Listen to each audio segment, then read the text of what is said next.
Hi sir, good evening. Anong name mo? Gabi Dato. Are you single or taken? Pwedeng single, pwedeng take it, sir. Saan nagsimulang magbago ang lahat? Mukhang complicated yung relationship mo ngayon ah. Nagmahal ka na ba? Nagmahal na, sir. Anong pakiramdam ng nagmamahal? Masaya, sir. Nagkakaroon ka ng inspirasyon sa araw-araw. Lagi mo siya naiisip, ganun. Parang gusto mong lagi siyang nandiyan sa tabi mo. Kahit nasaan ka man, gusto mo siyang lagi kasama, ganun, sir. Tanong ba is kayo pa ba? Hindi na, sir. Di mo inamin na merong iba.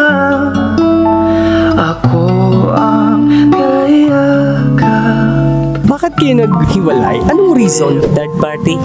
Ouch! Third party! Nakita mo ba si girl na may kasamang iba? Kitang-kita, sir. Ouch! Ang sakit nun. Anong naramdaman mo yung nakita mo si girl na may kasamang iba? Sobrang galit ko, sir. Gusto ko sanang sugurin yung lalaki, sir, eh. Hindi ko magawa. Mahal ko siya, eh. Masaya ka sa piling niya. So pinanghinaan ka ng loob, kaya nagparaya ka na lang. Paraya na lang, sir.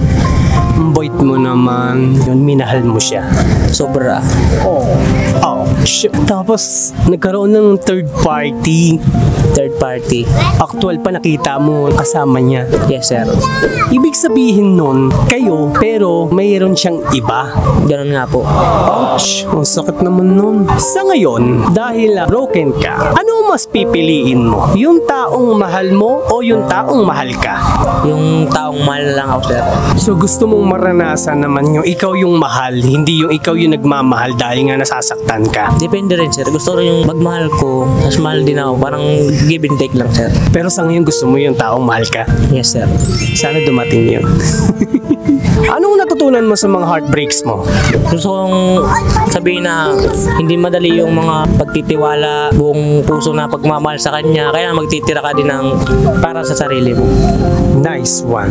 If ever na mapanood niya yung video na to, ano yung gusto mong i-message sa kanya? Last message mo kay ex. Kung makita mo man tong video na to, sana huwag mo nang palitan yung bago mo.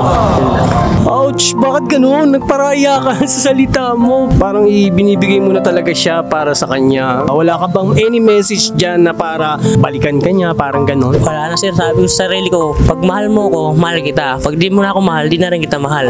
Sabi ko ganun sa kanya. Kung ngayon, sir, mga practical na po ngayon, di ba?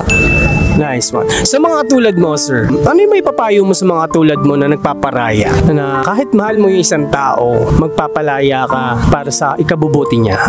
Gusto ko sabihin sa lahat na yung mga kagaya ng relasyon ko, huwag nilang gayahin. Ang tingin